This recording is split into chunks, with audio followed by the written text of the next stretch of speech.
Hi student, welcome in our channel. Myself is Manjeet Yadav और आज मैं आपको बताने वाला हूँ आरसीसी सब्जेक्ट में वर्किंग स्ट्रेस मेथड से टी बीम का न्यूट्रल एक्सेस कैसे निकालते हैं।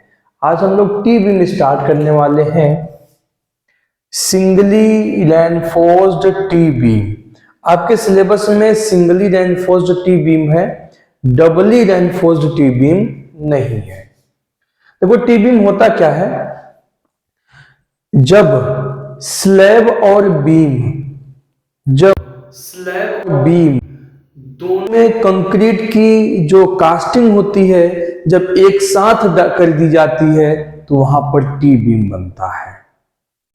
यदि आप बीम अलग से कास्टिंग कर दीजिए और स्लैब अलग से कर दीजिए तो वहां पर टी बीम नहीं बनेगा। जब दोनों की कास्टिंग एक साथ की जाती है, फॉर्म वर्क रेडी करके एक साथ कंक्रीट डाल दी जाती है तो वहां पर टी बीम बनता है।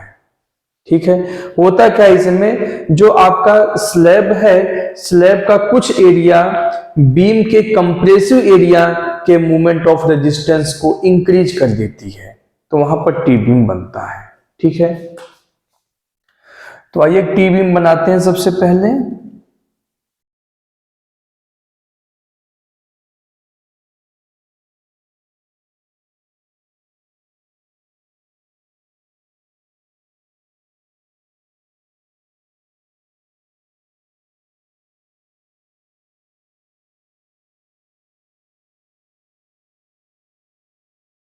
यह है टी बीम आपका।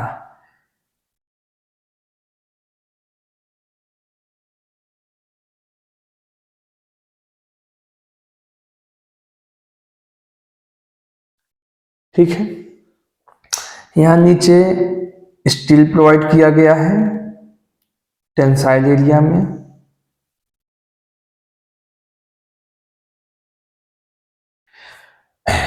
चलिए मान लेते हैं इसको। माना देखिए ये हॉरिजॉन्टल मेंबर है, इसको बोलते हैं फ्लैंज, और ये वर्टिकल है इसलिए इसको क्या बोलते हैं, वेब या इसका दूसरा नाम है रिब। ठीक है, तो मान लीजिए इसका ब्रेथ है आपका BF, breadth of flange, breadth of flange. ठीक है, यह है डेप्थ इसका, depth of flange, depth of flange. यह है आपका डेप्थ ऑफ रिब या वेब, डेप्थ ऑफ वेब। यह है ब्रेथ ऑफ वेब।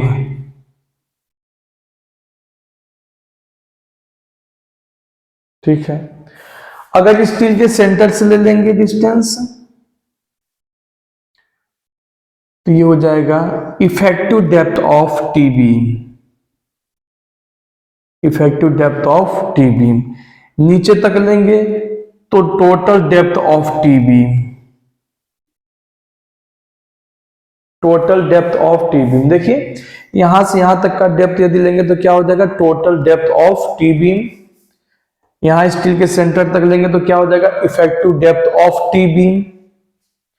फ्लैंज का डेप्थ लेंगे तो डेप्थ ऑफ फ्लैंज, ये डेप्थ लेंगे तो डेप्थ ऑफ वेब, और अगर यही डेप्थ यहां तक ले लेंगे तो depth of rib, effective depth of rib हो जाएगा आपका ये। हालांकि इतना चीज की आवश्यकता नहीं है, ना तो अभी आपको इसकी नीड पड़ेगी, ना इसका नीड पड़ेगा, ना इसका। ठीक है, इसका तो पड़ेगा, तो ये मैंने आपको बता दिया। लिखने की आवश्यकता नहीं है, जितना मैंने बोला आप इसको लिख सकते हैं। ठीक है ना, फिगर में सब कुछ दिखाई दे रहा है। अब हमें निकालना है न्यूट्रल एक्सिस। न्यूट्रल एक्सिस दो प्रकार की होती है, एक होता है क्रिटिकल न्यूट्रल एक्सिस। इसका सिंपल सा फॉर्मूला है जो हमेशा आप यूज करते आए हैं, x is equal to m sigma CBD upon में m sigma CB plus sigma ST। यही फॉर्मूला हमने पहले यूज किया हुआ है, इस फॉर्मूले में कोई चेंजिंग नहीं है। x बराबर m sigma CBD upon m sigma CB plus sigma ST, position of critical neutral axis आप इसी फॉर्मूले से फाइंड आउट करेंगे। अब जब हम एक्चुअल न्यूट्रल एक्सेस निकालते हैं तो यहां पर तीन कंडीशन आ जाता है। एक्चुअल न्यूट्रल एक्सेस तीन कंडीशन आ जाता है। वो तीनों कंडीशन क्या है? वो तीनों कंडीशन ये है कि न्यूट्रल एक्सेस आपका इस फ्लैंज में भी स्थित हो सकता है, फ्लैंज के नीचे वाले लाइन पे भी स्थित हो सकता है और रिब में भी स्थित हो सकता है। तीन कंडीशन। इसको आप देखा जाए प्रैक्टिकली तो दो ही की जरूरत है हमें, एक तो या तो फ्लैंज में स्थित होगा या तो रिब में स्थित होगा। ठीक है, यदि फ्लैंज में स्थित होगा तो उसका एक्चुअल न्यूट्रल एक्सेस का फॉर्मूला अलग लगाएंगे और रिब में स्थित होगा तो अलग लगाएंगे। बट एक कंडीशन और दे दिया गया है थ्योरेटिकल उसमें कि क्या ये बॉटम वाले लाइन पर आ सकता है, तो बॉटम वाले लाइन पर यानी x का मान df के बराबर है। तो फॉर्मूला मैं बता देता हूं, कुछ नहीं करना है उसमें। ठीक है, तो ये तीन केस है इसके। ठीक है, तो हमें तीनों को एज्यूम करना पड़ता है। सबसे पहले मान लीजिए कि माना neutral axis, let neutral axis falls in the flange और फॉल इन द वेब। ठीक है, ऐसे मान के हम न्यूट्रल एक्सेस निकालते हैं, उसको चेक करते हैं कि जो हमने माना हुआ वो सही माना हुआ है या नहीं माना है। यदि हम मान के वो निकालते हैं, यदि सही आता है तो फिर आगे हम कंटिन्यू करेंगे, यदि नहीं आता है ठीक उसकी वैल्यू तो हम फिर से केस को चेंज कर देंगे हम। ठीक है, पहला केस है first case, when neutral axis falls in the flange। जब x कहां पर हो? फ्लैंज में स्थित हो। जब x कहां हो? फ्लैंज में हो। जब न्यूट्रल एक्सिस फ्लैंज में स्थित हो,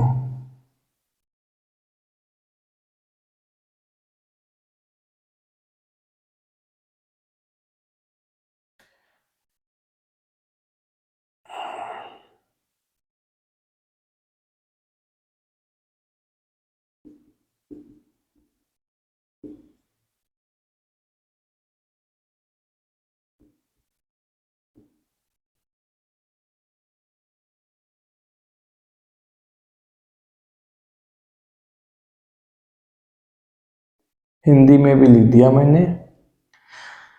जब फ्लैंज में स्थित हो, ठीक है, फ्लैंज में स्थित का मतलब है कि न्यूट्रल एक्सिस आपका कहां पे है? यहां पे है, यहां पर Na स्थित है। Na का मतलब यहां से यहां तक का डिस्टेंस कितना है? ये x। तो जब यहां पर Na स्थित है, न्यूट्रल एक्सिस आपका यहीं पर है, तो इसके ऊपर का एरिया क्या हो गया? Compressive area. और इसके नीचे का जो पूरा एरिया है वो कौन सा एरिया हो जाएगा? टेंसाइल एरिया हो जाएगा। तो हम जानते हैं कि मूवमेंट न्यूट्रल एक्सिस कैसे निकालते हैं? Movement area of compressive area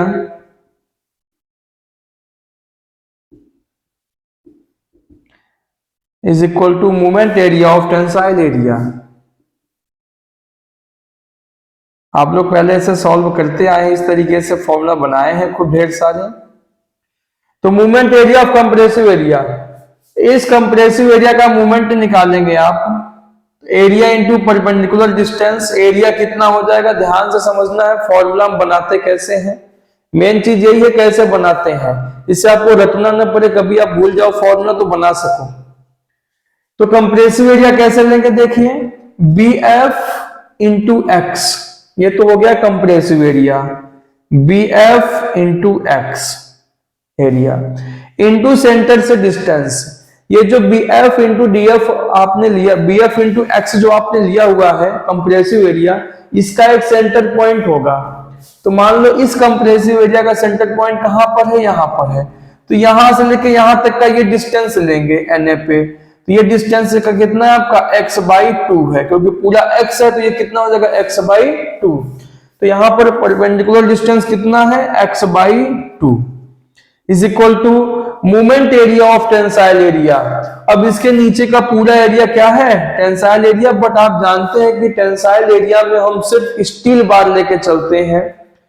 तो ये मान लीजिए स्टील कितना है इसका AST, तो एरिया ऑफ स्टील कितना हो जाएगा MAST इक्विवेलेंट टू कंक्रीट। जब भी AST लेते हैं तो क्या करते हैं MAST लेके चलते हैं इनटू परपेंडिकुलर डिस्टेंस। अब इसका डिस्टेंस जब लेंगे तो टेंसाइल एरिया का जो सेंटर पॉइंट है, टेंसाइल एरिया का जो सेंटर पॉइंट है वहां से NA तक की डिस्टेंस लेंगे। तो इसका जो सेंटर पॉइंट है वो यहां पर है, यहां से डिस्टेंस हमें लेना है यहां तक। तो हम जानते हैं देखिए टेंसाइल एरिया के सेंटर से ऊपर तक की जो डेप्थ है इफेक्टिव डेप्थ स्मॉल d है, तो स्मॉल d में से x लेस कर देंगे, x माइनस कर देंगे, तो यहां से यहां तक की डिस्टेंस आ जाएगी, ये हो जाएगा d माइनस एक्स। तो यहां पर एक फॉर्मूला बनता है BF(x²/2) is equal to MAST d minus X. ये कोई नया फॉर्मूला नहीं है, एक पुराना फॉर्मूला है, आपने सिंगली रेनफोर्स्ड बीम के लिए पढ़ा होगा। क्या पढ़ा था उसमें, वहां पर यहां पर BF है वहां पर सिर्फ B था, BX²/2 is equal to MAST d minus X. हमने ये फॉर्मूला पढ़ा है, बस यहां पर BA के स्थान पे B के स्थान पे आपको BF लिख देना है, ठीक है। आपने पहले पढ़ा है BX²/2 is equal to MAST d minus X, और हमने यहाँ पे क्या पढ़ा BF into x²/2 is equal to MAST d minus X. तो ये फॉर्मूला आपको याद है, इसको अलग से याद करने की आवश्यकता नहीं है, बहुत इजी है, पहले वाला ही फॉर्मूला है, ठीक है। अब केस सेकंड में चलते हैं। केस सेकंड ये है आपका, हालांकि केस फर्स्ट केस सेकंड एक ही जैसा है, बट मैं आपको बता दे रहा हूं कि जब Na का वैल्यू फ्लैंज के बराबर हो जाए, यानी यहां पर Na स्थित हो, ये Na की लाइन जो है कहां पे आ जाए इस बॉटम पे आ जाए, यानी हम कह सकते हैं when Na is equal to depth of flange,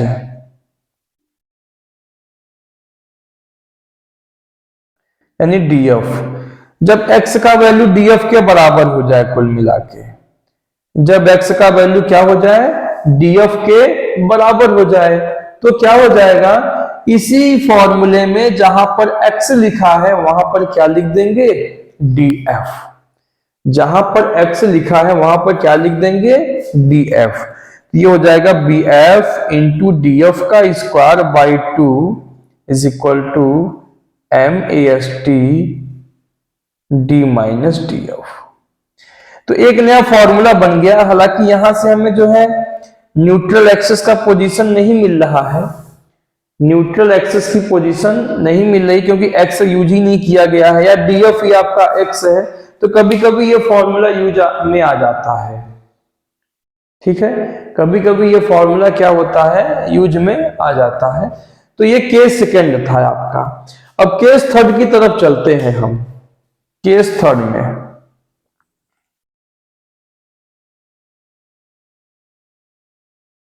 case third में क्या है कि जब neutral axis when neutral axis false in the rib या वेव, जब वेव में आ जाए, यानी कि Na अब वहां पर नहीं है आपका, Na अब यहां पर जाके कहीं हो गया, यहां पर हो गया। चलिए हम यहां पे लिख दे रहे हैं, इसकी वैल्यू यहां पर दिखा दें x, अब यहां पर x हो गया आपका। अब ये वाला x नहीं है, अब इसको हटा दीजिए, अब यहां पर हो गया आपका। एक नया डायग्राम बना सकते हैं इसके लिए। अब आपका जो कंप्रेसिव एरिया है ना वो यहां तक है, अब ये Na हो गया, ठीक है। तो हम इसी तरह निकालेंगे moment area of compressive area is equal to moment area of tensile area. तो कंप्रेसिव एरिया में यहां पे दो चीज आ जाएगा, एक तो फ्लैंज भी आ जाएगा और एक वेब का कुछ पोर्शन आ जाएगा। तो फॉर्मूला वही लगाएंगे, moment area of compressive area plus moment area of tensile area.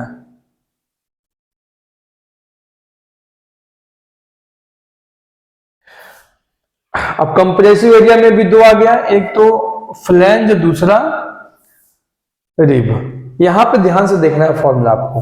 तो पहले अब एरिया इंटू परपेंडिकुलर डिस्टेंस हम लेके चलते हैं। Area into perpendicular distance, area कितना है, इस फ्लैंज का एरिया कितना है, B F into D F, B F into D F. ध्यान से समझेंगे आप लोग।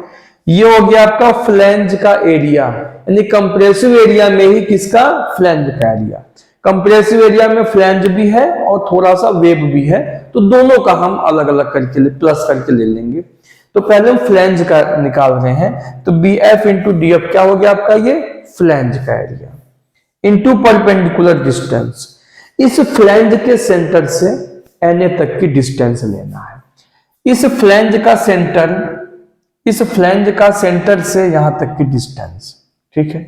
चलिए हम ये वाला हटा देते हैं, कंफ्यूज करेगा आपको, आपने पहले बना लिया होगा, इसको हटा लीजिए जिससे कंफ्यूजन ना हो।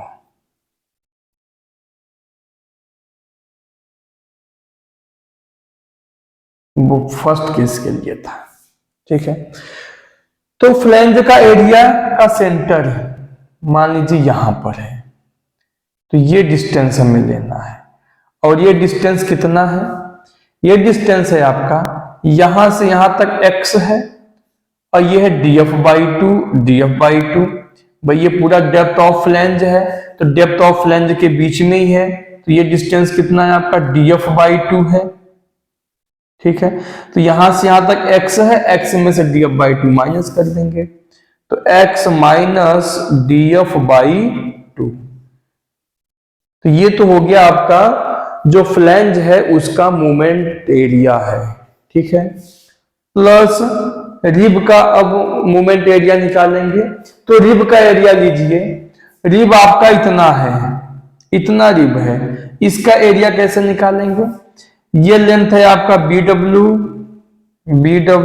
इंटू ये लेंथ कितना है, ये लेंथ है आपका, देखिए यहां से यहां तक x है, x में से df माइनस कर दीजिए, देखो यहां से लेके यहां तक कितना है, x है, और ये कितना है, df, फ्लैंज का हाइट df है, तो x में से df माइनस कर दीजिए, तो x माइनस df,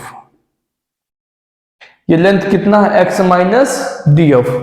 उसके बाद सेंटर से डिस्टेंस लेंगे, तो जो x माइनस df है इसी का सेंटर से यहां तक डिस्टेंस, तो जब ये डिस्टेंस x माइनस df है तो x माइनस df का हाफ कर दीजिए, x minus df by two. तो ये हो गया आपका moment area of compressive area. और moment area of tensile area तो बहुत इजी है निकालना, आपका स्टील का एरिया यानी MAST d माइनस एक्स, वही जो पहले आपका था वही रहेगा। तो यहां से फॉर्मूला बन के आता है आपका BF into DF X minus DF by two.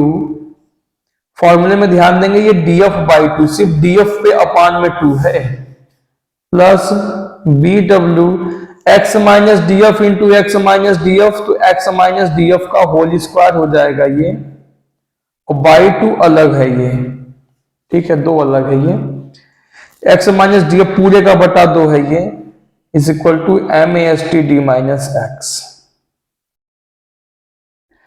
तो ये एक नया फॉर्मूला आपका तैयार हो गया यहां पर, BF into DF into X minus DF by two plus BW X minus DF का whole square by two is equal to MAST d minus X. ये फॉर्मूला हो गया। यहां पर एक चीज और ध्यान देना है आपको कि ये जो रिब वाला वैल्यू है ये काफी कम आता है, बहुत ही कम आता है, इसलिए हम इस वैल्यू को लेके नहीं चलते, छोड़ देते हैं। रिब का जो कंप्रेसिव एरिया है वो काफी कम होने की वजह से कंपेयर टू इसके फ्लैंज के, बहुत कम आता है, इसको छोड़ देते हैं हम। जब तक क्वेश्चन में ये कंसीडर नहीं कहेगा, ये चीज नहीं कहेगा कि आपको रिब का वैल्यू लेके चलना है, तब तक आप नहीं लेके चलेंगे, हमेशा छोड़ दिया कीजिए आप। ठीक है, तो the value of compressive area of rib is very less, so leaving of this value, इसको हम छोड़ देंगे तो क्या हो जाएगा, इधर लिख दे रहे हैं आपका हम,